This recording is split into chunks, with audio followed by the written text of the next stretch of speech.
Good morning, everybody. To my students, miss you guys, and looking forward to when we can meet again.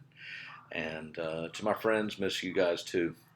You know, this time, hopefully, as we've all been apart from each other mandatorily for the most part, hopefully there'll be a time where we learn to appreciate the value of just a laugh, a smile, somebody's eyes looking up when you say their name, all those little things that are part of relationship.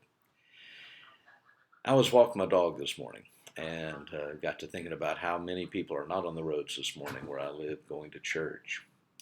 And it brought me back to that verse, Hebrews 10:25. Yeah, I've got it written right here. Not neglecting to meet together as is the habit of some, but encouraging one another, and all the more as you see the day drawing near. Well, you got 2 points there. You got the meeting together and you've got the encouraging. Well, right now, physically meeting together is kind of hard. But that doesn't mean we can't be there with a phone call, with a text message. Hey, I'm thinking about you. I'm praying for you. Calling family, calling friends, calling colleagues, just checking in, whatever. Be there, and especially if you can be there with a word of encouragement in God. Um, Jesus said, where two or more are gathered in my name, I will be in their midst. So, church continues. In fact, really, this is church. Remember when I used to work in Nashville, I was part of a small church, and we gathered for Sundays, of course, for worship, wonderful worship and celebration. But we had the middle of the week meeting in people's homes. But what was really neat was that a lot of us worked in the same place, and we just happened to run into each other for lunch in the hallway. And I think that's an important part of that meeting together, meeting with each other. It's not just the days of celebration and worship, but it's also in the meantime. So right now we're in the meantime, a protracted meantime. So how are we connecting with each other, sharing with each other, engaged with each other during the week with that encouraging phone call, that checking in, that time to find out what's going, how you can pray for somebody. Let this be the time where, as Joseph said, what you intended for evil, God intended for good. Well, let this become a good time where we become body. We engage in body life, not only on the weekends, but in the meantime, in the middle. Habits are being restructured already.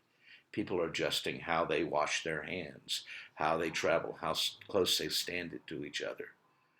And, there are going to be some habits, not washing hands, hopefully, but that some habits that will fade once the crisis is past. But let's build some other habits that are part of the healthy nature of body life and interaction. Let's continue contacting each other. Begin, if you haven't started, be an encouragement to them and let them be an encouragement to you. You know, the in between is where God meets us. It's where we take the time to stop and look outward, look at God, look at each other. And we can take that time to give a good word, maybe to, as we get out of quarantine, maybe be more receptive or sensitive to somebody needing something. Oh, I can pick that up for you. I'm hearing that going on all the time. Oh, we're headed to the store, we'll pick it up for you. So that an older person maybe or someone with a physical condition doesn't have to be exposed. Why can't we be that all the time? Why can't we look out for each other all the time? Yeah, we're in a crisis and we're doing things that seem extraordinary now.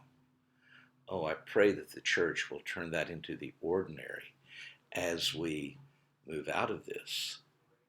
Because really, it's in the day to day in how we interact with other people that we take what is the mundane, what is the ordinary, and it's transformed into the sacred moments as God is at work through his body, through his people. Happy Sunday.